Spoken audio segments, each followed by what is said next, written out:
Hello everyone, welcome to my channel. तो आज हम बात करेंगे कि ये एनआरए क्या आ गया, सीईटी क्या है, इससे हमें क्या फ़ायदा होने वाला है। आजकल ये बहुत ज़्यादा आ रही है न्यूज़ में, है ना। जैसे कि कल ही प्रधानमंत्री ने, हमारे नरेंद्र मोदी ने बताया है इन सब के बारे। आज हम इसी के ऊपर चर्चा करेंगे कि आखिर ये है क्या और ये हमें कैसे मदद कर सकती है, कैसे ये हमारा टाइम बचाएगी, राइट। तो चलिए बात करते हैं हम। पहले मैं बता दूं, पहले क्या क्या होता था कि हम एग्ज़ाम देते थे, प्रीलिम्स देना पड़ता था, उसके बाद मेंस देना पड़ता था, फिर लास्ट में हम इंटरव्यू देते थे। ऐसे क्या होता था कि टाइम बहुत ज़्यादा जाता है, राइट। तो यहाँ से आपका समय बचेगा। अब ऐसा कुछ होने वाला है नहीं, आपको एक सिंगल एग्ज़ाम देना पड़ेगा, चाहे वो एसएससी हो, बैंक हो, रेलवे हो, ये तीनों में से कुछ भी हो या कोई भी एग्ज़ाम हो। चलिए बात करते हैं कि ये सीईटी है क्या। तो कॉमन एलिजिबिलिटी टेस्ट, जैसे कि आपको नाम से ही समझ में आ रहा है कि ये है क्या, फिर भी हम डिटेल्स में आपको बता देते हैं कि जैसे क्या होता था, हमने अगर बैंक का फॉर्म डाला है, प्रीलिम्स देते थे, उसके बाद उसका जब वो क्वालिफाई करते थे मेंस देते थे, मेंस क्वालिफाई नहीं हुआ तो नेक्स्ट ईयर फिर से डालते थे, चाहे वो कोई भी हो, एसएससी, रेलवे, बैंक, किसी का भी आप ले लो, तो फिर से आपको प्रीलिम्स देना पड़ता था, मेंस देना पड़ता था। क्रैक नहीं हुआ तो फिर से प्रीलिम्स दो, है ना। पर यहाँ पे क्या है कि ऐसा कुछ होने वाला है नहीं, ठीक है। यहाँ पे ये अच्छी बात है, आप एक बार सेट का एग्ज़ाम दे देते हो, कॉमन एलिजिबिलिटी टेस्ट, इसका एग्ज़ाम दे लेते हो, तो आपके पास क्या होता है, जब आप वो क्वालिफाई कर लेते हो तो 3 साल तक आपको कोई भी प्रीलिम्स नहीं देना पड़ेगा। यहाँ पे एक बात आप क्लियर कर लो कि आपको अब से प्रीलिम्स एग्ज़ाम नहीं देना पड़ेगा। अगर आपने सीईटी का एग्ज़ाम क्वालिफाई करते हो तो आपके पास 3 साल तक का टाइम है, आप हर एग्ज़ाम का मेंस अटेंड कर सकते हो डायरेक्टली, बिना किसी प्रीलिम्स एग्ज़ाम के, ठीक है। आप अगर सेट का एग्ज़ाम कर लेते हो ना, उसके बाद आपको रेलवे का आप मेंस दे सकते हो, बैंक का मेंस दे सकते हो, एसएससी का मेंस एग्ज़ाम दे सकते हो 3 साल तक, ये आपके पास टाइम है, ठीक है। 3 साल के बाद अगर नहीं हुआ तो फिर आपको सेट का एग्ज़ाम देना पड़ेगा। और ये अब करवाएगी कौन, तो एक नया बोर्ड है जो क्या है, नेशनल रिक्रूटमेंट बोर्ड। ये बोर्ड करवाएगी हमारा ये सब कुछ, ठीक है। पहले क्या होता था, एसएससी वाले बोर्ड जो है एसएससी का एग्ज़ाम कंडक्ट करवाती थी, रेलवे का अलग से रेलवे करवाती थी और बैंक का अलग से बैंक करवाती थी, राइट। पर इस बार ऐसा कुछ नहीं है, जितने भी एग्ज़ाम है, रेलवे ले लो, एसएससी ले लो या फिर हमारा बैंक ले लो, ठीक है, हर किसी का एग्ज़ाम, हर बोर्ड का एग्ज़ाम अब एनआरए ही करवाएगी, नेशनल रिक्रूटमेंट एजेंसी, यही करवाने वाले हैं हर बोर्ड का एग्ज़ाम।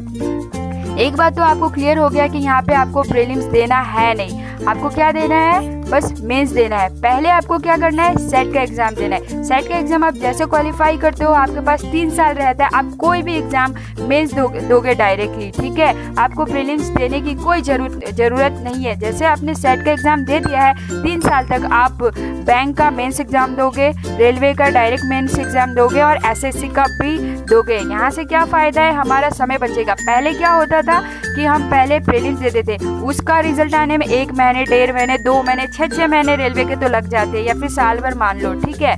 तो उसको जब हम करते हैं, उसके बाद दूसरे साल में हम मेंस देंगे, फिर उसके बाद हमारा इंटरव्यू होगा, फिर ज्वाइनिंग, इससे हमारा बहुत समय बर्बाद होने से अब बच गया।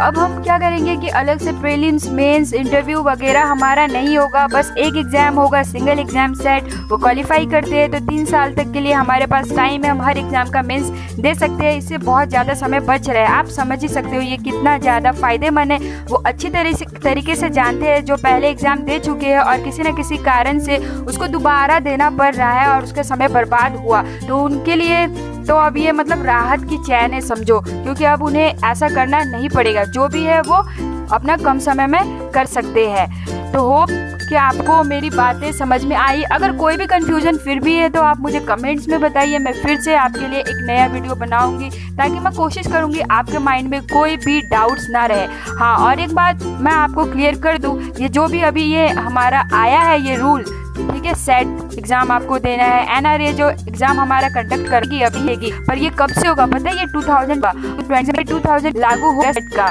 ऐसा कहा गया है। ये 2021 से ही स्टार्ट होगा।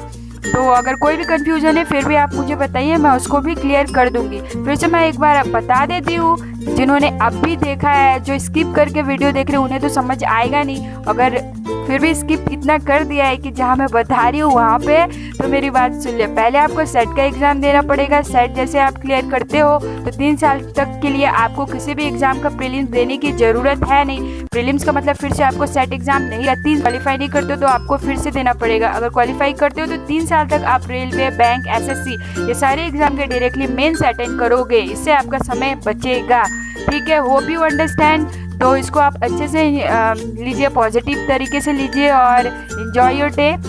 लाइक माई वीडियो, कोई भी प्रॉब्लम है तो कमेंट में बताइए और हाँ बेल आइकन दबा दीजिए। ठीक है, कि इससे क्या होगा कि जो भी नोटिफिकेशन मैं लाऊंगी ना, गवर्नमेंट जॉब अपडेट या फिर मोटिवेशन के भी मैं लाती हूँ। ठीक है, मोटिवेशन स्टूडेंट्स के लिए खासकर होते हैं या फिर हमारे डेली लाइफ में जो भी हमारे साथ होता है, डेली लाइफ में हम जो भी फेस करते हैं वो सबको लेकर मैं इंस्टाग्राम में ये सब डालती रहती हूँ। आप मुझे इंस्टाग्राम में भी फॉलो कर सकते हो। वहाँ पर मेरे टिप्स भी होते हैं कि आप कैसे नेगेटिव लोगों से बचें, कैसे आप खुद पर फोकस करें, कैसे ये सब हर चीज़ है। वहाँ पे मेरे कुछ पर्सनल एक्सपीरियंस है और पोएम्स, वहाँ पे मोटिवेशन पोएम्स है जो मेरे द्वारा ही लिखे गए हैं, आप उनको भी देख सकते हो। It will help you. आप डिस्क्रिप्शन में जाके मेरे इंस्टाग्राम को फॉलो कर लीजिए। कुछ फोर्सफुली नहीं है। अगर आपको लगता है you need motivation, you need guidance, you need how to protect our self, क्योंकि मैं तो सीख ली हूँ, वो मैं सिखा भी रही हूँ। अगर आप ऐसा सोचते हो कि इट विल हेल्प यू तो मेरे इंस्टाग्राम को आप फॉलो कर लीजिएगा। तो चलिए, have a nice day. Thank you.